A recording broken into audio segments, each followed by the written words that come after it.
শুভ সন্ধ্যা। মানদাসে বই কথা অনুষ্ঠানে আপনাদেরকে স্বাগত জানাই। আজকে আপনারা জানেন মানদাসে যে বইটিকে ঘিরে আমাদের আলোচনার আসর আয়োজন করা হয়েছে সে বইটির নাম হচ্ছে ব্রাহ্মণ্য। 47 পরবর্তী ছোট গল্পে উচ্চ বর্গের কলমে ব্রাহ্মণ্যবাদ। এটি একটি গল্প সংকলন।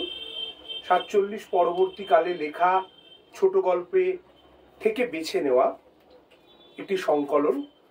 যে সমস্ত গল্পের মধ্যে বা বলা যেতে পারে উচ্চকোটির লেখকের গল্পের ভিতর দিয়ে ব্রাহ্মণ্যতন্ত্রের কিভাবে সমালোচনা হয়েছে তার একটা কালেকশন। বলা যেতে পারে বাংলা ছোট গল্পকে সম্পূর্ণ ভিন্নতর চোখে দেখার একটা দৃষ্টিভঙ্গি হচ্ছে এই বই। কলকাতা বইমেলার কিঞ্চিত আগেই বা বলা যায় বইমেলাতেই আমরা এই বইটি প্রকাশ করেছি। এই বইটি সম্পাদনা করেছেন অরূপ কুমার দাস এবং পুনম মুখোপাধ্যায়। সম্পাদকেরা দুজনেই আজকে আমাদের সঙ্গে উপস্থিত রয়েছেন। আর উপস্থিত রয়েছেন এই বইটি নিয়ে আজকে মূলত যিনি আলোচনা করবেন অয়ন চট্টোপাধ্যায়। আমরা ওনাদের তিনজনকেই এখানে ডেকে নেব। আমাদের অনুষ্ঠানের ফরম্যাট অনুযায়ী, প্রথা অনুযায়ী আমরা প্রথমে বইটি যদিও বা আগে প্রকাশিত হয়েছে তাও একবার আনুষ্ঠানিকভাবে আপনাদের সামনে তুলে ধরব। আনুষ্ঠানিকভাবে প্রকাশিত হচ্ছে অরূপ কুমার দাস এবং পুনম মুখোপাধ্যায় সম্পাদিত ছোট গল্পের সংকলন ব্রাহ্মণ্য। আমরা এই ব্রাহ্মণ্য বইটি নিয়ে আলোচনা করতে আমাদের মধ্যে আজকে যাকে পেয়েছি তিনি অয়ন চট্টোপাধ্যায়। আমরা সরাসরিভাবে অয়নের কাছে চলে যাব। তারপরে এই বইটির দুজন সম্পাদক অরূপ কুমার দাস এবং পুনম মুখোপাধ্যায় এরা বইটি তৈরি করা এবং কিভাবে তাদের মধ্যে ভাবনা সঞ্চারিত হলো তা সম্পর্কে কিছু কথা বলবেন। শুরুতে আমরা চলে যাব অয়নের কাছে। নমস্কার।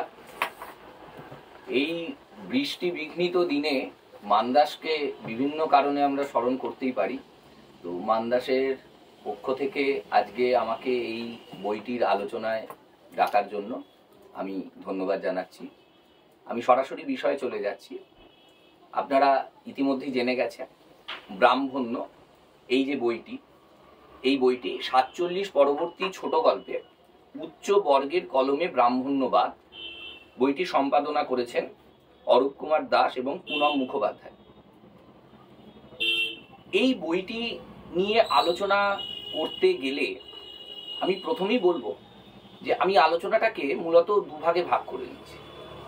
প্রথম ভাগ হচ্ছে যারা সাহিত্য সমালোচনা নয়, শুধুমাত্র সাহিত্য পড়তে ভালোবাসেন, অর্থাৎ গল্প, কবিতা, উপন্যাস, সেই সমস্ত পাঠকদের জন্য আমি আগে বলছি। পরবর্তী অংশে আসব যারা সাহিত্য সমালোচনা পড়তে ভালোবাসেন বা যারা সাহিত্য বিষয়ে গবেষণা করছেন। উল্লেখ্য যে এই যে বইটি, এই বইটি উভয় শ্রেণীর পাঠকদের কাছেই সমানভাবে গ্রহণযোগ্য হবে বলে আমার মনে হয়েছে বইটি পড়ার পরে। যারা আমরা গল্প পড়তে ভালোবাসি, আমরা জানি যে গল্পের বই বিভিন্নভাবে আমরা পেতে পারি। কোনো একজন লেখকের একাধিক গল্প সংকলন হতে পারে বা কোনো নির্দিষ্ট বিষয়বস্তু বা থিমের ওপরে লেখা গল্প সংকলন হতে পারে। এবং কলেজ স্ট্রিট বই পড়ায় বিভিন্ন পাঠকদের মধ্যে একটা চল রয়েছে যে পুস্তক বিপণীতে গিয়ে প্রেমের গল্প বা জানি না আমি যুদ্ধের গল্প, এই রকম বিভিন্ন বিষয়বস্তু দিয়ে বলা যে এই জাতীয় বই আছে কিনা। সেদিক থেকে দেখলে এই যে বইটি ব্রাহ্মণ্য, এই বইটি শুরুতেই যারা গল্প পড়তে ভালোবাসেন সেই সব পাঠকদের কিছুটা চমকিত করবে। কেন চমকিত করবে? আপনারা বইটির প্রচ্ছদ দেখলে এবং বইটির নাম দেখলে শুরুতেই আপনারা একটা ধাক্কা খাবেন, এবং এই ধাক্কাটা ইচ্ছাকৃত। অবশ্যই বুঝতে পারছেন যে একটি বইয়ের নামকরণ এবং প্রচ্ছদ, এর পিছনে সম্পাদক, প্রকাশক, এদের নানান ভাবনা চিন্তা সমস্ত কিছু মিলিয়ে থাকে। সাধারণভাবে আমরা গল্পের বইয়ের যে ধরনের প্রচ্ছদ দেখতে অভ্যস্ত, আমাদের চোখ যেভাবে অভ্যস্ত, সেই ধরনের প্রচ্ছদ কিন্তু এখানে ব্যবহার করা হয়নি। প্রচ্ছদটা দেখলে শুরুতেই ভাবা হবে যে এটা কি কোনো বিশেষ কোনো পত্রিকার বিশেষ সংখ্যা, যারা একটুখানি খুব জটিল তাত্ত্বিক বিষয় নিয়ে ভাবে তাদের কোনো, নাকি এটা কোনো সমাজতত্ত্বের বই, কিসের বই এটা? আগ্রহী পাঠক বইটি নেবেন, উল্টে পাল্টে দেখবেন, তারপর দেখবেন যে না, এটা তো আসলে গল্পের বইয়ের সংকলন। তো যারা গল্প পড়তে ভালোবাসেন তাদের কাছে আমার প্রথমেই অনুরোধ যে শুধুমাত্র প্রচ্ছদ এবং নামকরণ না দেখে বইটা যদি ওল্টান, সূচিতে যান, তাহলেই দেখবেন যে এটা আসলে অনধিক 30টি গল্পের সংকলন, মোটামুটি 26টা গল্পের সংকলন, এবং এই গল্পগুলো স্বাধীনতা পরবর্তী। এ তো গেল সময় কালের দিক থেকে, স্বাধীনতা পরবর্তী। বইয়ের নামকরণ থেকে আমরা দেখতে পাচ্ছি যে বইয়ের গল্পগুলোর মধ্যে কোনো একটা সূত্র রয়েছে। সেই সূত্রটা কি? ব্রাহ্মণ্য। অর্থাৎ আমরা যারা সাধারণ গল্পের পাঠক তারা ভাবলাম যে আচ্ছা, এখানে একদম চলতি কথায় যাকে বলে বামনাই, সেই বামনাই নিয়ে বিভিন্ন গল্প লেখা হয়েছে, ভালো কথা। তারপরে আরেকটু ধাপ এগিয়ে দেখা যাবে যে না, নামকরণের মধ্যে ব্রাহ্মণ্যর চেয়ে একটু ছোট ফন্টে একটি কথা লেখা আছে 47 পরবর্তী ছোট গল্পে ব্রাহ্মণ্যবাদ, তার মধ্যখানে কি আছে না, উচ্চ বর্গের কলমে। এইখানে এসে গল্পের পাঠক আরো একটু থমকে যান, উচ্চ বর্গের কলমে। আচ্ছা, তখন লেখক তালিকার দিকে তাদের নজর পড়ে। তাই তো দেখা যাচ্ছে যে যারা লিখেছেন, যাদের গল্প নিয়ে এই সংকলন, তারা সবাই তথাকথিতভাবে সামাজিক কোটানকোট মর্যাদার দিক থেকে, যে মর্যাদা বহু বহু বছর ধরে আমাদের সমাজ তথাকথিতভাবে উচ্চ বর্ণ, উচ্চ বিত্ত, আপার ক্লাস এবং আপার কাস্ট দুয়ে মিলে তৈরি করেছে, সেই উচ্চ বর্গের লেখকদের কলমে তারা কিভাবে এই ব্রাহ্মণ্যবাদকে দেখছেন, বা চলতি কথায় আবারও বলছি, এই বামনাইকে দেখছেন। এটা কি ক্রিয়া নাকি প্রতিক্রিয়া নাকি অন্য কিছু? যারা নিখাত গল্প পড়তে ভালোবাসেন, আমি তাদের আবারও বলছি যে এই সংকলনে 47 পরবর্তী, আপনারা সূচি দেখলে বুঝতে পারবেন যে সেখানে বিভূতিভূষণ মুখোপাধ্যায় থেকে শুরু করে একদম অনিন্দিতা গোস্বামী, বিক্রম অধিকারী অবধি সূচি তৈরি করা হয়েছে। অর্থাৎ একটা নির্দিষ্ট সময় কাল জুড়ে গল্পের বিবর্তন, গল্পকারের সমস্ত কিছু মিলিয়ে এই গল্পের সংকলনটি গল্প পড়ার ক্ষেত্রে, শুধুমাত্র গল্প পড়ার ক্ষেত্রে, যাদের কোনো গবেষণা করার দরকার নেই, যাদের শুধুমাত্র আনন্দের জন্য সাহিত্য পাঠ, তাদের কিন্তু তৃপ্তি দেবে। সুতরাং আমি প্রথমেই এই অংশটিকে শেষ করলাম যে যারা গল্পর জন্য শুধুমাত্র গল্প পড়তে ভালোবাসেন, তারা কিন্তু গল্প পাবেন এর মধ্যে। এরপরে আসা যাক এই সংকলনে আরেকটি অভিনবত্বের বিষয়। যারা গবেষক বা যারা সাহিত্য সমালোচক বা যারা সাহিত্য সমালোচনা পড়তে ভালোবাসেন, তারা কিভাবে এই বইটিকে দেখবেন? তারা প্রথমে বইটির নামকরণ দেখবেন, প্রচ্ছদ দেখবেন, তারা আগ্রহী হবেন, তাহলে এখানে সাহিত্য সমালোচনা করা হয়েছে। তারপরে তারা যখন পৃষ্ঠা উল্টালেন, তারা দেখলেন যে না, এখানে গল্পর সংকলন আছে, ভূমিকা অংশ রয়েছে, ভূমিকা একটি নাতিদীর্ঘ ভূমিকা রয়েছে, সেখানে সম্পাদকদ্বয় যথাযোগ্য সমালোচনা আলোচনা করেছেন গল্পগুলি সম্পর্কে, কিন্তু এগুলি গল্পের সংকলন। তা গল্পের সংকলন তো গবেষকরা এটা নিয়ে কি করবেন? আমরা জানি যারা গবেষণা করেন, যারা সাধারণত নিজের ইচ্ছে গবেষণা করেন অথবা কোনো একাডেমিক ডিগ্রি অর্জনের জন্য, বলা ভালো হচ্ছে পিএইচডি ডিগ্রি অর্জনের জন্য, এমফিল যেহেতু উঠে গিয়েছে, সেই সবের জন্য যারা গবেষণা করছেন, বিষয় খুঁজে বেড়াচ্ছেন, প্রতিদিন আমরা জানি যে অসংখ্য ছাত্রছাত্রী গবেষণার বিষয় খুঁজতে যায়। গবেষণার বিষয়ের ক্ষেত্রে যারা কথা সাহিত্য নিয়ে গবেষণা করছেন, তারা যখন এই বইটি দেখবেন, তারা যেন হাতে চাঁদ পাবেন। কেন?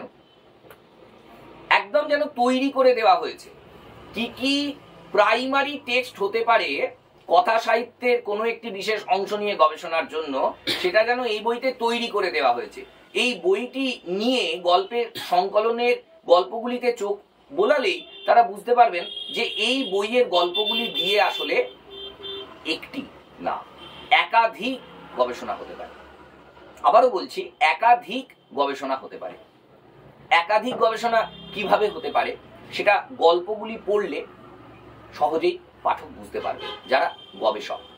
সুতরাং দুই দিক থেকেই পাঠকদের কাছে এই গল্প সংকলন অত্যন্ত আগ্রহের বিষয়বস্তু হয়ে উঠবে, এটা আমি আশা রাখি। এরপরে আসি, এই গল্প সংকলনের মধ্যে যে বিষয়বস্তু নিয়ে কাজ করা হয়েছে অর্থাৎ ব্রাহ্মণ্যবাদ, সেই ব্রাহ্মণ্যবাদের বিবর্তনটা কিভাবে দেখানো হচ্ছে। যদি একটু খুব তাত্ত্বিক পরিভাষা ব্যবহার করার চেষ্টা করি, খুব সামান্য, দেখুন 47 পরবর্তী বলা হয়েছে, অর্থাৎ শুরুর অংশটাকে নির্দিষ্ট করে দেওয়া হয়েছে সময়ের দিক থেকে, কিন্তু শেষটাকে নির্দিষ্ট করা হয়নি। তো সেদিক থেকে ভাবলে আমি যদি বলি যে আজ 2025 সালে দাঁড়িয়ে 47 থেকে 2025-এর মধ্যে আমি যদি বিভিন্ন ইভেন্ট হিসেবে ভাবতে চেষ্টা করি, তাহলে আমরা একাধিক ইভেন্ট পাবো। 1947কে আমি দেশভাগ বলতে পারি, একটি বড় ঘটনা। 47-এ এছাড়াও আরো অনেক ঘটনা আছে, যেমন আমাদের দেশ স্বাধীনতা লাভ করেছিল। তো দেশভাগ, দেশের স্বাধীনতা লাভ 47। তারপরে আমরা একটি বড় ইভেন্ট পাচ্ছি, এটা আশা করি সবাই মেনে নেবেন তর্কাতীত ভাবে, যে 7-এর দশক 70 নকশালবাড়ি আন্দোলন। স্বাধীন দেশে একদল মানুষ দ্বিতীয়বার কোথাও গিয়ে সামাজিক বঞ্চনা এবং বিভিন্ন সামাজিক শোষণের বিরুদ্ধে কথা বলছেন, এবং কোটানকোট যদি বলি স্বাধীন দেশের কোটানকোট স্বাধীনতার যুদ্ধ 7-এর দশক, সেটাকে একটি বড় ইভেন্ট। 7-এর দশক নিয়ে প্রচুর কাজ হয়েছে। তারপরে গিয়ে আমি যদি 9-এর দশকে রাও মনমোহন মডেলকে আমি যদি তৃতীয় ইভেন্ট হিসেবে দেখতে চাই, তাহলে সেই তৃতীয় ইভেন্ট, এবং এর সঙ্গেই জুড়ে আসছে একটি শব্দ, বিশ্বায়ন। বিশ্বায়ন পরবর্তী যুগে সমস্ত কিছুই আস্তে আস্তে পাল্টে গেছে, পাল্টে যাচ্ছে। সুতরাং বিশ্বায়ন পরবর্তী বাংলা কথা সাহিত্যের গতি প্রকৃতি, তার মধ্যেও কিন্তু এই গল্প সংকলনে একাধিক গল্প ঠাঁই পেয়েছে। এই এতগুলো ইভেন্টকে আমি যদি এবার ডায়াক্রনিক্যালি, কালানুক্রমিকভাবে না চিন্তা করে আমি যদি এটাকে সিনক্রনিক্যালি ভাবার চেষ্টা করি, সমকালীন দৃষ্টিভঙ্গিতে, তাহলে এই গল্প সংকলনটিকে আমি কিসের কাজ বলতে পারি? হিস্টোরিওগ্রাফির দিক থেকে বিচার করলে তাহলে আমরা 47, 70, এদিকে 9-এর দশকে রাও মনমোহন খোলা বাজার অর্থনীতি, এই 3টে ইভেন্ট পেয়েছি। এবার যদি আমি একটি নির্দিষ্ট স্থান হিসেবে এবং সময় হিসেবে ভাবি যে স্বাধীনতা পরবর্তী পুরোটাই একটা টাইম ফ্রেমে দাঁড়িয়ে আছে বলে আমি একটা 50-70 বছরকে আমি ধরে নিলাম, তাহলে তার মধ্যে দাঁড়িয়ে বিভিন্ন লেখক তারা কিভাবে এই 50, 60, 70 বছরের সময়কালকে দেখছেন, সেই সময়কালে আর্থসামাজিক পরিসর কিভাবে পাল্টাচ্ছে, তা তাদের কলমে কিভাবে ধরা পড়েছে। তো এখানেই দুটো শব্দ চলে আসছে। একটি হচ্ছে রোস্ট অফ, অর্থাৎ সাহিত্যের কাঁচা মাল, যেটা দিয়ে সাহিত্য তৈরি হচ্ছে, অর্থাৎ আর্থসামাজিক পরিসর, আর্থসামাজিক প্রেক্ষিতটা পাল্টে যাচ্ছে, সেখানে কি ঘটছে, নকশালবাড়ি আন্দোলনে কেউ যুক্ত ছিল, পরবর্তীকালে সে কোনো ব্যাংকের ম্যানেজার হয়ে গলায় পইতে ধারণ করছে কিনা, এই সমস্ত প্রশ্ন চলে আসছে। এবার এই আর্থসামাজিক প্রেক্ষিতটার পরিবর্তনটা যখন লেখকের কলমে ধরা পড়ছে, অর্থাৎ রোস্টক থেকে যখন স্টফ হয়ে যাচ্ছে বিষয়টা, এই স্টফীকরণের যে খেলা, সেই খেলায় লেখকের মনস্তত্ত্ব কিভাবে ধরা পড়ছে। হ্যাঁ, আমি আবারও বলছি, লেখকের সামাজিক অবস্থানের থেকেও লেখকের মনস্তত্ত্ব, এইভাবে যদি আমরা ভাবার চেষ্টা করি। কারণ আমরা জানি যে 20 শতকের গোড়ার দিকে যে ভিয়েনার ডাক্তারবাবু অর্থাৎ সিগমুন্ড ফ্রয়েড, তার যে চিন্তা ভাবনা সাহিত্য সমালোচনা এবং বিশ্লেষণে ঢুকে গেছিল, তার পরে পরে একাধিক নাম এই মনস্তাত্ত্বিক বিশ্লেষণ কিভাবে একটা সাহিত্যকে নিয়ন্ত্রণ করতে পারে, সেটা এ যাবৎকালে আমরা সাহিত্যের চরিত্রগুলোর মধ্যে দেখে এসেছি। এবার দেখার দৃষ্টিটা চরিত্র থেকে বেরিয়ে এসে পড়ছে যারা সেই চরিত্র সৃষ্টি করছেন তাদের প্রতি। এখানে সম্পাদকদ্বয় একটি অত্যন্ত গুরুত্বপূর্ণ প্রশ্ন তুলে ধরার চেষ্টা করেছেন, বা যারা পরবর্তীকালে এই বই নিয়ে গবেষণা করবেন তারা অবশ্যই চাইলে করতে পারেন। সেটা হচ্ছে, এ যাবৎকালে আমরা দেখেছি বাংলা সাহিত্যে যে থিম নির্ভর যে কাজগুলো হয়, বিষয়বস্তু নির্ভর। ধরা যাক, আমি একটা উদাহরণ দিচ্ছি, বাংলা সাহিত্যে ফুটবলার চরিত্র। বাংলা সাহিত্যে ফুটবলার চরিত্র 100টা গল্প সংকলন করা হলো, তাই নিয়ে কেউ একজন পিএইচডি করলো, খুব ভালো, প্রথম দিকে ফুটবল এরকম ছিল, পরবর্তীকালে এইরকম, এইসব নিয়ে প্রচুর কিছু লেখা হলো। কিন্তু এইখানে যদি আমরা দেখি, এই যে উচ্চ বর্গের কলমে, অর্থাৎ যারা লেখক, তাদের আর্থসামাজিক অবস্থান কিভাবে তাদের লেখনীকে প্রভাবিত করেছে, এই বিষয়টা নিয়ে কিন্তু খুব বেশি কাজ হয়নি। আরো নানান রকম প্রেক্ষিত আসতে পারে। যেই আমরা লেখকের দিকে তাকাবো, তখন কিন্তু শুধুমাত্র তার আর্থসামাজিক অবস্থান নয়, একাধিক বিষয় চলে আসতে পারে যা তার লেখাকে প্রভাবিত করছে, এবং সেই প্রভাবটা কিভাবে ধরা পড়ছে সেটা একজন গবেষক গবেষণা করে নির্ধারণ করতে পারেন। তার কিন্তু মুখ্য আয়ুধ হয়ে উঠবে এই গল্প সংকলনের গল্পগুলি। যেখানে আমরা দেখছি যে গল্প শুরু হচ্ছে সেখানে একটি গ্রামের পুরুত মশাই তার সঙ্গে একজন অন্য গ্রাম থেকে আসা যিনি অত্যন্ত শাস্ত্রজ্ঞ, তার বিবাদের মধ্য দিয়ে। গল্পের সংকলনের শেষে গিয়ে দেখব সেখানে নানান রকমের সমকালীন প্রসঙ্গ এসে গেছে।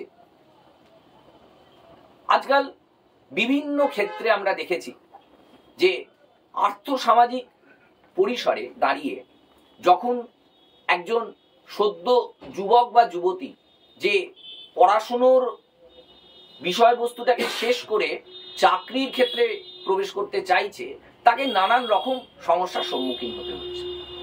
সেই সমস্যাগুলোর মূলে তার নিজস্ব পড়াশুনো বা অন্য নানান রকমের আর্থ রাজনৈতিক ক্রিয়াকর্ম, এই সবকিছুর বাইরে গিয়ে আমরা দেখছি যে ওই চরিত্রগুলি আসলে কোথাও গিয়ে দোষ দিচ্ছে এই সমাজ ব্যবস্থার মধ্যে যে শ্রেণীকরণ করা হয়েছে সেই শ্রেণী বিভাগকে। শ্রেণী বিভাগ আমাদের সমাজে, এটা তো হাস্যকর শুনতে লাগবে। আমি স্মরণ করিয়ে দিই, এই শ্রেণী বলতে কিন্তু আমি ওই মার্কস বর্ণিত আর্থসামাজিক শ্রেণীর কথা বলছি না। ভারতীয় সংবিধান সবাইকে সমান অধিকার দিয়েছেন, এবং সেই সমান অধিকার যাতে তারা প্রাপ্ত হন, সেই কারণে সমাজের যে অংশকে এত এযাবৎকালে আমরা ইচ্ছা করে পিছিয়ে রেখেছি, দমিয়ে রেখেছি, তাদেরকে সমান জায়গায় আনার জন্য ভারতীয় সংবিধান, বাবা সাহেব আম্বেদকরের নেতৃত্বে তৈরি হওয়া সেই সংবিধান কিছু সুযোগ সুবিধা দিয়েছে। এখন সাম্প্রতিককালে দাঁড়িয়ে যে ছেলেটি বা মেয়েটি চাকরি পাচ্ছে না, সে কোথাও গিয়ে এই বিষয়টিকে তার সমস্ত কোটানকোট দুর্ভাগ্যের জন্য দায়ী ঠাউর করছে। এই রকম গল্পের অংশ আমরা এই গল্প সংকলনে পাচ্ছি।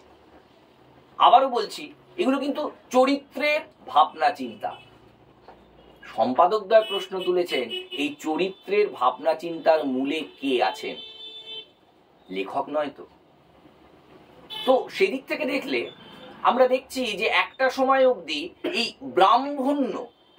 ব্রাহ্মণ্যর সঙ্গে খেয়াল করে দেখবেন, ব্রাহ্মণ্যবাদ, ব্রাহ্মণ্য তন্ত্র, ব্রাহ্মণ্য ধর্ম, এরকম কিছু সংযোগ করা হয়নি। নামকরণে শুধুমাত্র ব্রাহ্মণ্য বলে ছেড়ে দেওয়া হয়েছে, এবং উচ্চ বর্গের কলমে এই কথাটি ব্যবহার করা হয়েছে, উচ্চ বর্ণের নয়। তাহলে এখান থেকে দেখলে সম্পাদকদ্বয় তারা আলাদা করে বলবেন, কিন্তু আমার যেটা আন্দাজ, আমার যেটা মনে হচ্ছে যে এই বর্গ শব্দটি, বর্ণের বদলে যখন তারা বর্গ শব্দটি ব্যবহার করছে, তখন খুব স্বাভাবিকভাবেই আমার মনে আসছে যে প্রখ্যাত ইতিহাসবিদ এবং পরবর্তীকালে সাহিত্যিক রণজিৎ গুহ বর্ণিত যে সাবলটান তত্ত্ব, সেই নিম্নবর্গ চর্চার ঠিক একটি বিপরীত পৃষ্ঠা কি এরা নির্মাণ করতে চাইছেন কোনোভাবে? অর্থাৎ আমি যদি বলি রণজিৎ গুহ বর্ণিত সাবল্টান, সেখানে সাবল্টান কারা? যারা শোষিত হচ্ছে, যারা নিচে আছে। আপনি যদি যুদ্ধবিদ্যার দিকে দেখেন তাহলে সেখানে যারা অধস্তন কর্মচারী তাদেরকে সাবল্টান বলা হতো। কিন্তু রণজিৎ গুহর কলমে সাবল্টান মানে যারা নিম্নবর্গ, তো নিম্নবর্গ মানে অবশ্যই তার একটি উচ্চ বর্গ রয়েছে, এবং এই বিষয়টি আসলে যে রিলেটিভ সেটা কিন্তু আমরা একাধিক গল্পে পাই। সুতরাং এই যে ব্রাহ্মণ্য, যেরকম ভাবে আমরা বলে থাকি যে পুরুষ এবং পুরুষতন্ত্র দুটি আলাদা, সেরকম ভাবে এখানে আমরা দেখতে পাচ্ছি যে একাধিক গল্পে প্রশ্ন তোলা হচ্ছে যে ব্রাহ্মণ নাকি ব্রাহ্মণ্য, ব্রাহ্মণ আর ব্রাহ্মণ্যবাদ দুটো কি সমার্থক হয়ে যাচ্ছে কোথাও গিয়ে, যদি আমি পার্টস অফ স্পিচের যে প্রভেদ সেটাকে আপাতভাবে সরিয়ে রাখি, নাকি কোথাও গিয়ে এই ব্রাহ্মণ্যবাদ বিষয়টাও একটা রিলেটিভ অবস্থান, যেখানে যখন আমি ব্রাহ্মণের তুলনায় কায়েতকে আমি তথাকথিতভাবে নিম্নবর্গ বলছি, তখন আমি কায়েতের তুলনায় সমাজের অন্যান্য ধরা যাক সদ্গো এদেরকে আমি নিম্নবর্গ বলছি। তাহলে এই জায়গা থেকে রণজিৎ গুহর যে সাবল্টান স্টাডিজের যে জায়গা সেটার সাথে কিন্তু অনেকটাই মিলে যায়, কিন্তু পুরো মেলে না। তার কারণ এখানে কিন্তু নিম্নবর্গ কথা বলছেন না। নিম্নবর্গ কি কথা কইতে পারে এই প্রশ্ন এখানে আসছে না, এখানে আসছে ঠিক বিপরীতটা। উচ্চ বর্গ কিভাবে উচ্চ বর্গের অবস্থান জানাচ্ছে। আমি যদি বিষয়টাকে আরেকটি তত্ত্বের সঙ্গে তুলনা করি, যদিও তাদের মধ্যে অসংখ্য প্রভেদটাই মুখ্য, মিলটুকুই সামান্য। যদি বলি পোস্ট কলোনিয়াল স্টাডিজ, উত্তর ঔপনিবেশিক তত্ত্ব, একদিক থেকে বললে এই গল্পগুলি যেহেতু 47 পরবর্তী, অর্থাৎ আমাদের স্বাধীনতা পরে গল্প নেওয়া হয়েছে, সেদিক থেকে দেখলে এই গল্পগুলিকে নিয়ে একটি পোস্ট কলোনিয়াল স্টাডিজ, উত্তর ঔপনিবেশিক যে চর্চা সেখানে করাই যায়। কিন্তু আমি যদি অন্যভাবে ভাবি বিষয়টাকে, যে দেখুন উত্তর ঔপনিবেশিক চর্চায় আপনি যদি ভাবেন যে যতদিন অবধি উপনিবেশ ছিল, উপনিবেশবাদ ছিল, তারপরে গিয়ে সেই উপনিবেশের যে লেখকরা তারা কিভাবে ভাবতে শুরু করলো নিজেদের, তাদের মধ্যে উপনিবেশকালীন সময় পাশ্চাত্য প্রভাব পুরোপুরি কাটেনি, কোনোদিন কাটবেও না, কিন্তু যদি বলা যায় যে তার প্রভাব কিছুটা কমে গেল, এবং প্রাক ঔপনিবেশিক যুগে যে ভাবনা চিন্তা এবং ধর্ম কেন্দ্রিক ভাবনা সেটা কি আবার 47 পরবর্তীতে ফিরে আসছে। কারণ 47 পরবর্তী লেখাগুলির মধ্যে দেখা যাচ্ছে যে একজন অতি আধুনিক মানুষ, কোন গল্পের চরিত্র এগুলির মধ্যে তিনি অত্যন্ত আধুনিক চিন্তা ভাবনা শুধু করেন না, তিনি রাজনৈতিকভাবে সচেতন। তিনি 70-এর কলেজ স্ট্রিট দাপিয়ে বেরিয়েছেন। সেই তিনি যখন একটি প্রত্যন্ত গ্রামে যাচ্ছেন এবং ব্রাহ্মণ হিসাবে কোটানকোট সম্মান পাচ্ছেন, তথাকথিতভাবে আবার বলছি কোটানকোট নিচু জাতির মানুষদের কাছে, তখন তিনি কোথাও গিয়ে কি নিজের রাজনৈতিক সত্তা, শ্রেণী চেতনা এই বিষয়টাকে ফেলে দিচ্ছেন ছুঁড়ে। তাহলে কোথাও গিয়ে কি যদি আমি বলি যে মাঝখান থেকে আমি কলোনিয়াল পিরিয়ডটাকে তুলে নিলাম, তুলে নেওয়ার পরে কি রইল? হাতে কি পেন্সিল রইল? এই জাতীয় নানান ভাবনা চিন্তা গবেষকরা করতে পারেন, শুধু নয়, যারা গল্পটি পড়বেন তারাও কিন্তু বিভিন্নভাবে এই সামাজিক বৈষম্য নিয়ে নতুন করে ভাবতে পারে। কারণ আমার ব্যক্তিগতভাবে মনে হয় যে প্রতিটি মানুষের মধ্যেই আধিপত্যবাদের বীজ লুকিয়ে থাকে, শুধুমাত্র যথাযোগ্য সুযোগ এবং সময়ের অপেক্ষা। আমরা কি তাহলে প্রত্যেকেই ভেতরে ভেতরে আমাদের 206খানা অস্থির মধ্যে এক একটি ব্রাহ্মণ্যবাদকে পুষে রেখেছি, ব্রাহ্মণ্য সত্তাকে পুষে রেখেছি, যে সত্তা আসলে অপরকে নিচু দেখানোর জন্য সদা ব্যস্ত? ছোটবেলায় সবাই আমরা পড়েছিলাম একটি মজার কথা যাকে বলা হয় যোগ। একটি পেন্সিলের দাগকে, একটি রেখাকে না মুছে কিভাবে ছোট করা যায়? উত্তরটা আমরা সবাই জানি, যে তার পাশে একটি বড় রেখা টেনে দিই। সেই একই রকম ভাবে এই প্রত্যেকটি মানুষের মধ্যে কি আসলে এই বড় রেখা টানার ব্রাহ্মণ্যবাদ রয়েছে? এই প্রশ্নের উত্তর কিন্তু এই সংকলন থেকে পাওয়া যাবে না। কেন পাওয়া যাবে না পুরোপুরি? কারণ এখানে কিন্তু দেখানো হচ্ছে উচ্চ বর্গের লেখকদের কলমে কিভাবে ব্রাহ্মণ্যবাদ আসছে। অর্থাৎ যারা বড় রেখা টানার অধিকারী বা অধিকারিণী, তারা কি আদৌ ওই ছোট রেখার পাশে বড় রেখা টানতে চাইছেন না চাইছেন না, এবং চাইলেও তারা কিভাবে ওই রেখাটিকে টানতে চাইছে। যারা ইতিমধ্যেই ছোট রেখা টেনে বসে আছে তারা কি ভাবছেন এই নিয়ে প্রচুর চর্চা হয়েছে, ভবিষ্যতেও হবে, এবং আমি চাই বেশি বেশি করে হোক। কিন্তু এই উল্টো দিকটা অনেক সময় কিন্তু আলোচনার নিরিখে আসে না, যে আলোচনাটা আমাদের সম্পাদকদ্বয় অত্যন্ত সুন্দরভাবে করেছে। পরিশেষে বলি যে এই ব্রাহ্মণ্য বইটিকে আমার ব্যক্তিগতভাবে মনে হয়েছে যে শুধুমাত্র এই অনধিক 30টি গল্প নয়, এই গল্পের সংখ্যা 50 করা যায়, এবং স্বাধীনতা পূর্ববর্তী যদি এই একই বিষয়ের উপরে দ্বিতীয় খণ্ড বের করা যায়, তাহলে যারা গবেষক শুধু নয়, যারা গল্প পড়তে ভালোবাসেন তাদেরও কিন্তু অনেকটা ভালো লাগবে এবং গবেষকদের জন্য অনেকটা সুবিধাদায়ক হবে। এইভাবে যদি গোটা 20 শতকের গল্প সংকলন করতে সম্পাদকদ্বয় আগ্রহী হন তাহলে খুবই সেটা ভালো ব্যাপার হবে। আর আরেকটি কথা, যে এই সংকলনে যে ভূমিকা অংশ, আমি ব্যক্তিগতভাবে চাইব যে এই ভূমিকা অংশটি আরো দীর্ঘায়িত হোক, এবং পরিশেষে লেখক পরিচিতি এবং তার সঙ্গে প্রতিটি গল্পের বিষয় বা প্রতিটি গল্পের উৎস সম্পর্কে যদি আরেকটু থাকে, তাহলে হয়তো যারা এই বই নিয়ে গবেষণা করতে চাইবেন তাদের কাজকর্ম অনেকটা কমে যাবে। তারা পুরোটাই একদম তৈরি হয়ে পাবেন। হয়তো সেইটা পুরোপুরি সম্পাদকরা চাননি, সেই কারণে কিছুটা কাজ গবেষকদের জন্য ছেড়ে রেখে দিয়েছেন, যে তারা এটুকু অন্তত করুক যে প্রত্যেকটা গল্পের উৎস সংগ্রহ করুন এবং লেখকদের পরিচিতি বার করুন।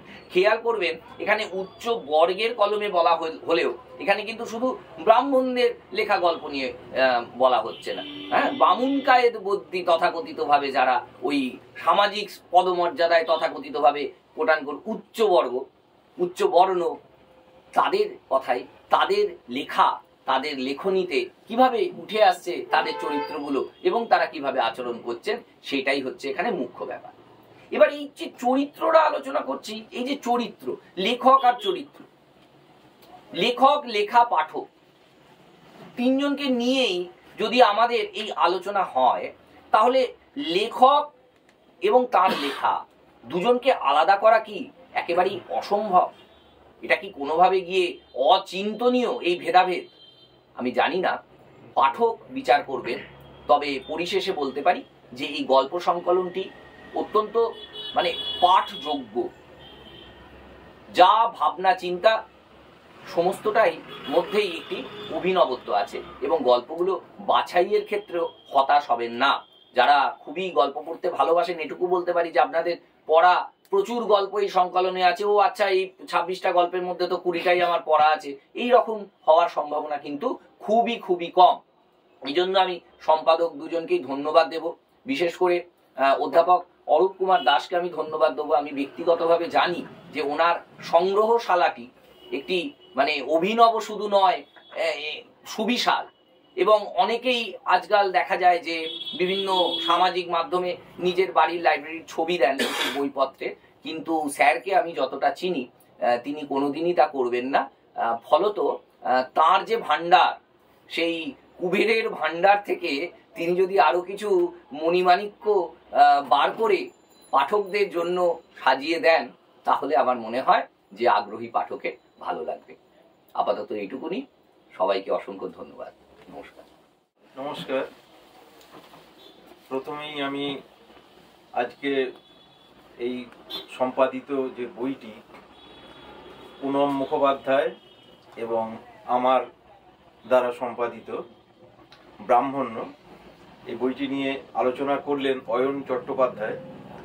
তিনি আমার কলিগ, কলিকাতা বিশ্ববিদ্যালয়ের বাংলা বিভাগে তিনি অতিথি অধ্যাপক হিসেবে পড়ান, এবং তার এই যে এই বইটি বিশ্লেষণ শুরু থেকে শেষ পর্যন্ত প্রায় 27 মিনিট কিভাবে যে কেটে গেল সেটাই আমি কল্পনা করতে পারিনি, যে এত দ্রুত, এত সুন্দরভাবে এবং কোনো বিঘ্ন ছাড়া গোটা বইটা তিনি আত্মস্থ করে এইভাবে বইটার নির্যাসটাকে সকলের সামনে তুলে ধরলেন। তাকে ধন্যবাদ। এই বইটি প্রকাশ যিনি করেছেন মানদাস প্রকাশনী সংস্থা, তার যিনি অন্যতম কর্ণধার সুকল্প চট্টোপাধ্যায়, তাকেও ধন্যবাদ জানাচ্ছি। বইটা সম্পর্কে যদি বলতে হয় তাহলে বলবো যে এই বইটার পরিকল্পনা 2 দশক আগে, অর্থাৎ আজকে 2025, 2005 সালে হঠাৎই নানান গল্প পড়তে পড়তে সন্তোষ কুমার ঘোষ মহাশয়ের দ্বিজ গল্পটা 1950 সালের একটা ম্যাগাজিনে, লিটল ম্যাগাজিনে পড়ে আমার মনে হয় সে গল্পের বিষয়ে অনেকেই জানেন যে সদ্য দেশভাগ হয়েছে। দেশভাগের ফলে এদিকে চলে আসা মানুষদের মধ্যে একজন মানুষ তার সংসার প্রতিপালনের জন্য তিনি রাঁধুনির কাজ নিয়ে সংসার চালাচ্ছেন, পুরুষ মানুষ। অর্থাৎ দীর্ঘ কয়েকশো বছর বা তার থেকেও বেশি সময়কাল ধরে যে ব্রাহ্মণ্য অহংকার বৃত্তিগত জায়গায়, যে এই বৃত্তিতে নিযুক্তিতে এই মানুষেরা যেতে পারে না, যায় না, সেখান থেকে তিনি অকপটে কোনো রকম লজ্জাবোধ না করে এই গল্পের কেন্দ্রীয় চরিত্রটি ওই রাঁধুনির কাজ করছেন। তো দেশভাগ 1947-এর সেই বাস্তবতায় বাঙালিকে ফেলে দেয়। দেশ ভাগ হয়েছে ভারতের, কিন্তু তার ধাক্কা মুখ্যত পড়েছে বাঙালির উপর। কেউ বলতেই পারেন যে কেন পাঞ্জাবের উপরেও তো পড়েছে, কিন্তু বাঙালির উপরে সংকটের বোঝা চাপানো হয়েছে, এবং সেটা হয়তো কৌশলে, কারণ সেই সংকটটা তাকে এখনো ভোগ করতে হচ্ছে। তো ওই 2005 সালে কোনো একদিন এইরকম গল্পটি পড়ে আমি একটা ডায়েরিতে লিখে রাখি যে গবেষণা করা যায় বলে গল্পটার নাম লিখে, তারপর আমি দেখি বছরের পর বছর কিছু কিছু কিছু এরকম গল্প পাচ্ছি, সেখানে উল্লেখ করে রাখছি। তো এরকম করতে করতে জীবনের প্রায় আরো 15-16 বছর কেটে যাবার পর এই সংকলনের অন্যতম যে সম্পাদক পুনম মুখোপাধ্যায়, সে নির্বাচিত হয় আমাদের কলকাতা বিশ্ববিদ্যালয়ের বাংলা বিভাগে গবেষণা করার জন্য। তাকে প্রাথমিকভাবে আমি বলি যে এই বিষয়টা নিয়ে গবেষণা করতে পারো।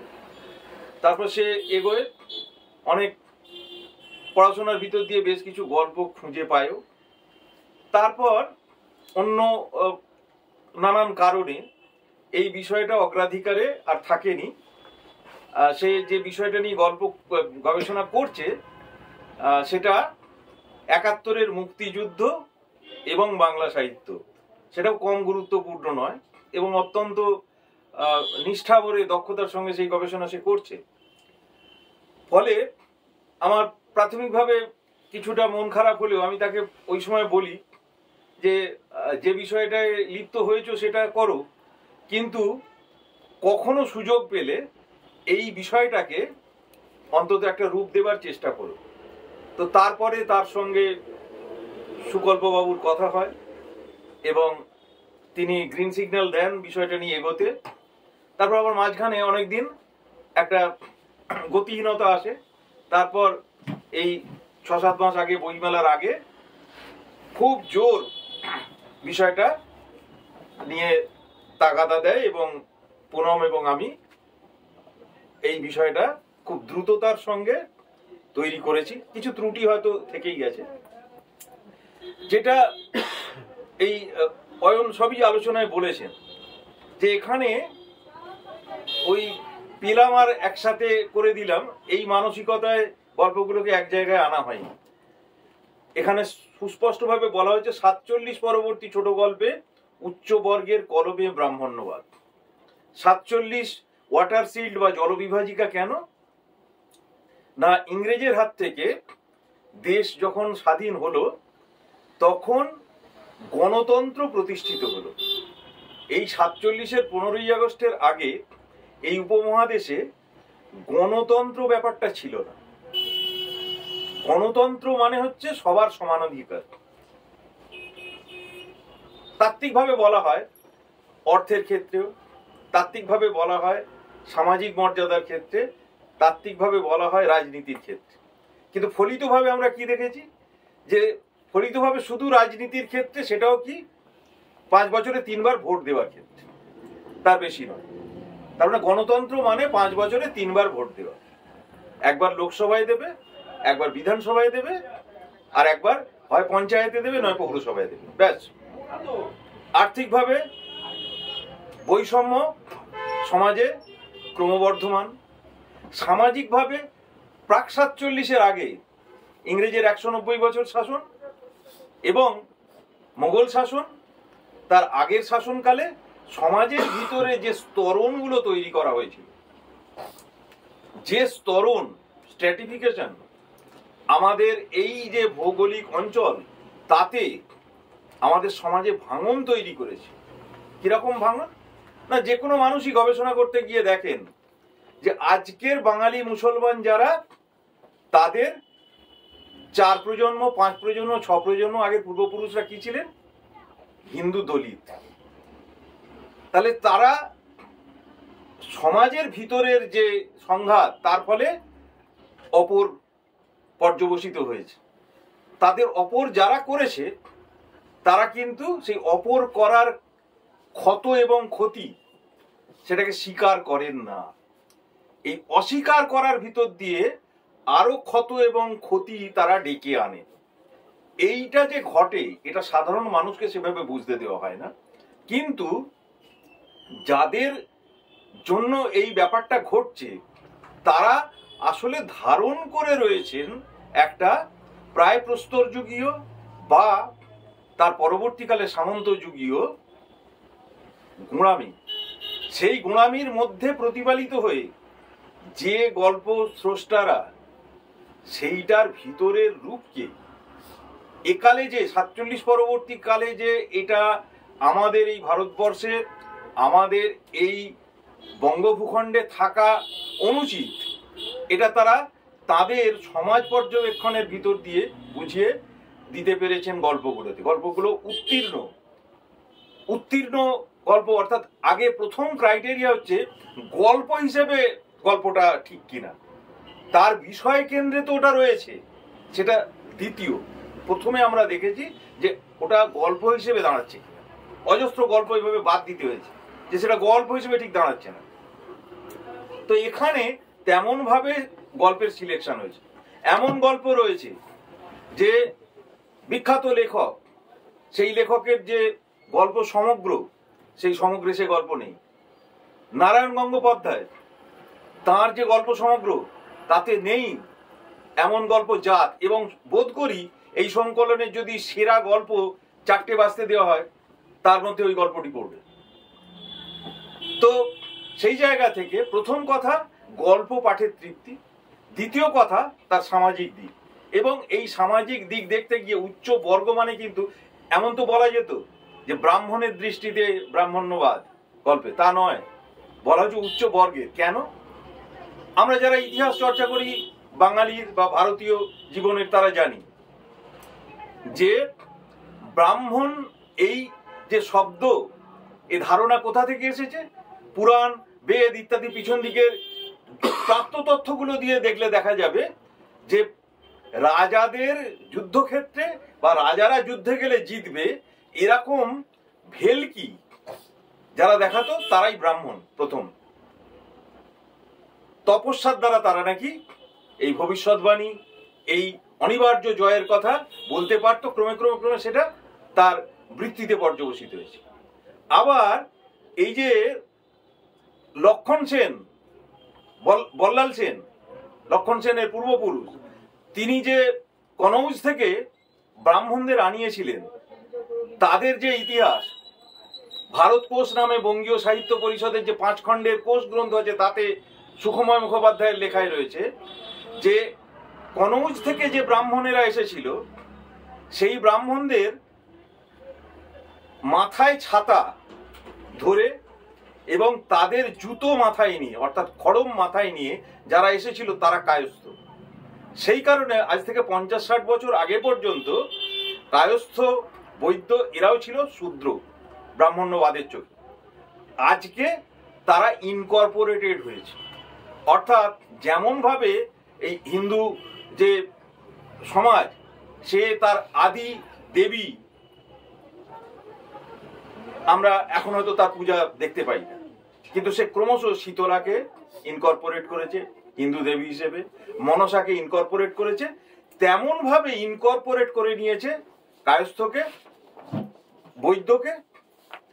এই ইনকর্পোরেটেড হওয়ার পরে এখনো পর্যন্ত চলতি যে সমাজ, 40-50 বছর আগের গল্পে উপন্যাসে আমরা দেখেছি যে ব্রাহ্মণ বাড়ির মেয়ে একজন কায়স্থের সঙ্গে প্রেম করছে, বাড়িতে অশান্তি শুরু হয়ে গেছে।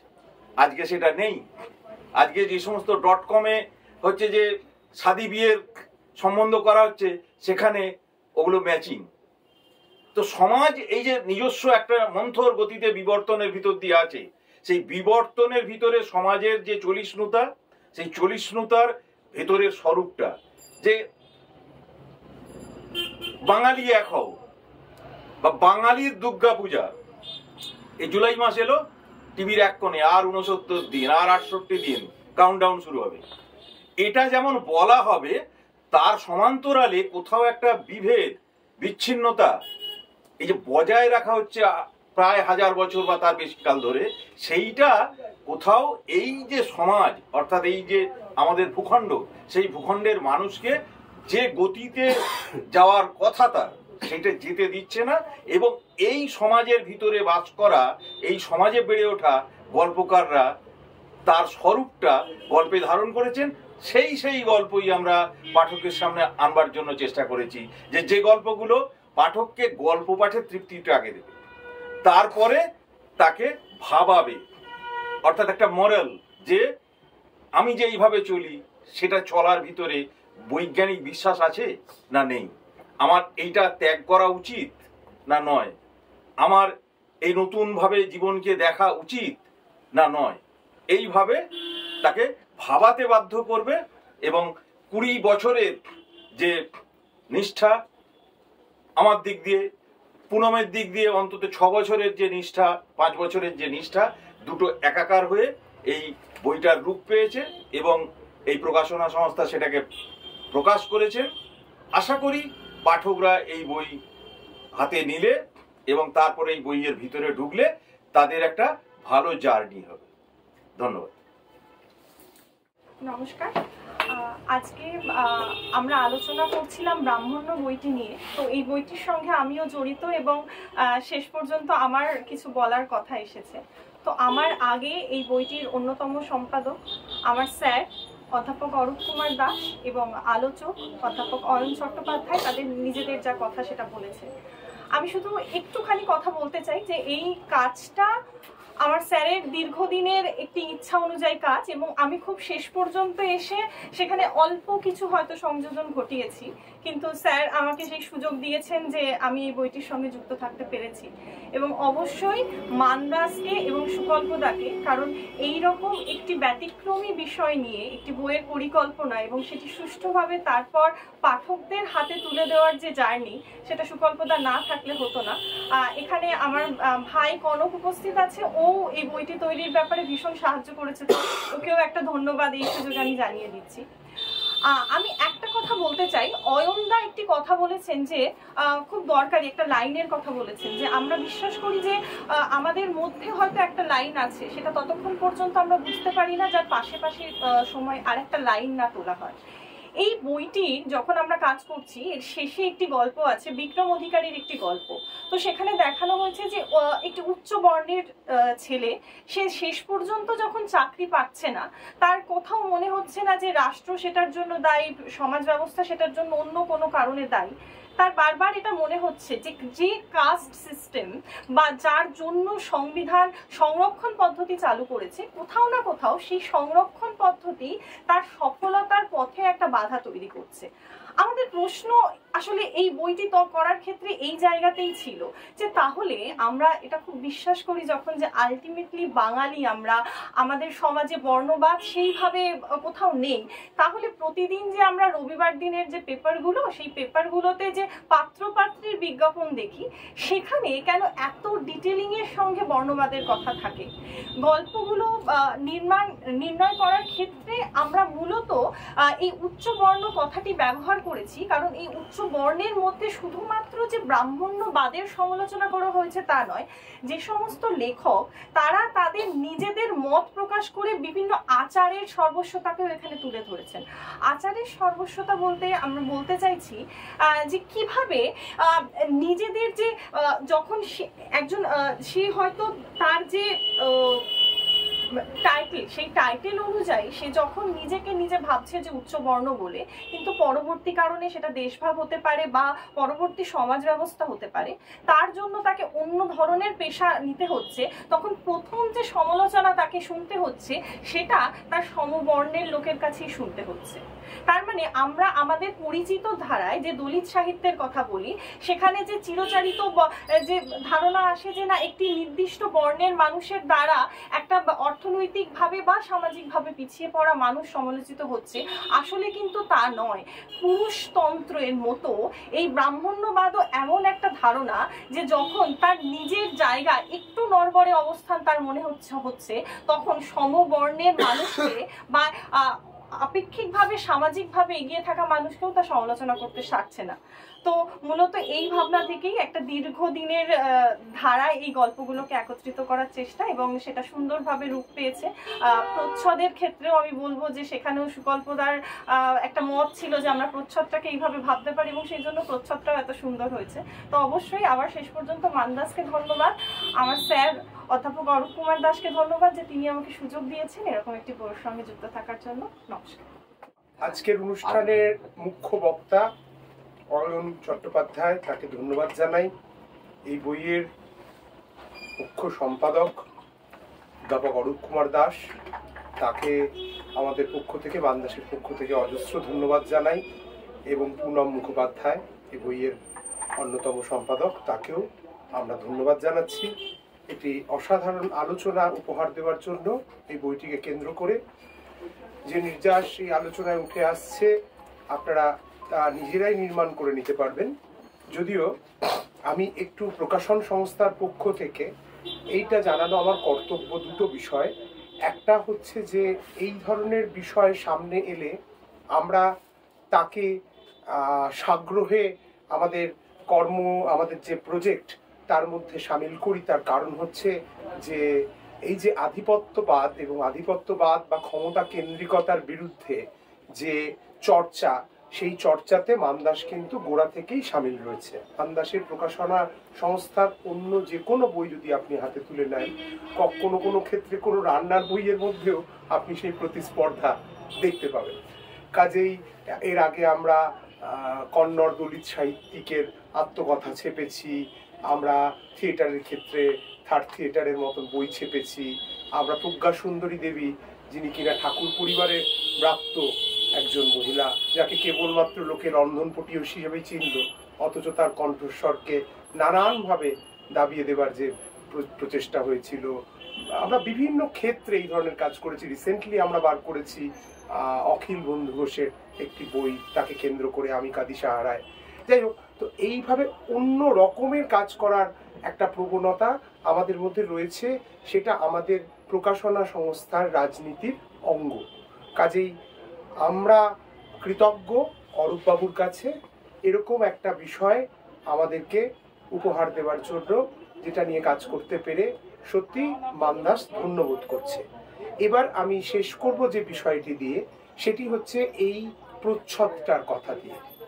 এই যে প্রচ্ছদটি, এই প্রচ্ছদটির যে পেন্টিং, সেই পেন্টিং যার করা তার নাম বিক্রান্ত বিশে। মামদাসের অন্যতম কর্ণধার সায়ন্তন মুখোপাধ্যায় না থাকলে এই প্রচ্ছদটি নির্মিত হতো না। ঠিক যেমনভাবে আমরা যখন সিদ্ধালিঙ্গাইয়াকে নিয়ে কাজ করেছিলাম, তখনও আমরা যে বইটিকে প্রচ্ছদ, যে ছবিটিকে প্রচ্ছদ হিসাবে ব্যবহার করেছিলাম, সেটিও বিক্রান্ত বিশের। বিক্রান্ত বিশে গোটা পৃথিবীতে এখন দলিত একজন পেইন্টার হিসেবে বিখ্যাত। এবং ব্রাহ্মণ্য কথাটার ভিতরে, ব্রাহ্মণ্য মানে তো এই যে কথাটা বারবার বলা হলো যে শুধু ব্রাহ্মণ নয়, আসলে একটা আধিপত্য কামী বা আধিপত্য কায়েমকারী এক ধরনের ক্ষমতা, যা হয়তো আমাদের ভিতরেও বিভিন্ন সময় ক্রিয়া করে, আমাদের ভিতরেও বিভিন্ন সময় জেগে ওঠে। সেইটাকে রিপ্রেজেন্ট করার জন্য সায়ন্তন এই ছবিটি বিক্রান্ত বিশে, এটি তার ব্যক্তিগত সংগ্রহ থেকে, বিক্রান্ত বিশের থেকে সে অনুমতিও সংগ্রহ করে, যার ফলে আমরা মামদাস প্রকাশনা সংস্থা ব্রাহ্মণ্য বইটিকে এরকম একটি অসাধারণ প্রচ্ছদ উপহার দিতে পেরেছি। যে কথা অয়ন বললেন যে তথাকথিত ছোট গল্পের বইয়ের মতন প্রচ্ছদ নয়, একেবারেই তা নয়। কারণ বিষয়গতভাবে যে ভার এই বইটি বহন করছে, সেই ভারের সঙ্গে সঙ্গতি রেখে বিক্রান্ত বিশের এই ছবিটিকে আমরা প্রচ্ছদে ব্যবহার করেছি। তার জন্য অবশ্যই আমরা বিক্রান্ত বিশে এবং মামদাসের অন্য কর্ণধার সায়ন্তন মুখোপাধ্যায়ের কাছে আমরা কৃতজ্ঞ। আজকের সন্ধ্যায় অনেকগুলো গুরুত্বপূর্ণ দিক আলোচিত হলো। আমরা সমাজতত্ত্বের, সাহিত্যের নিগড়ের ভিতর দিয়ে গিয়ে আমরা সমাজতত্ত্বের গভীর সমস্যার কথাও আমরা অনেকটাই আলোচনা করলাম। আশা করি পাঠকদের সকলের ভালো লাগবে। এই বইটি তারা যদি হাতে তুলে নেন, মামদাসের এই প্রচেষ্টাও সার্থক হবে। শুভরাত্রি।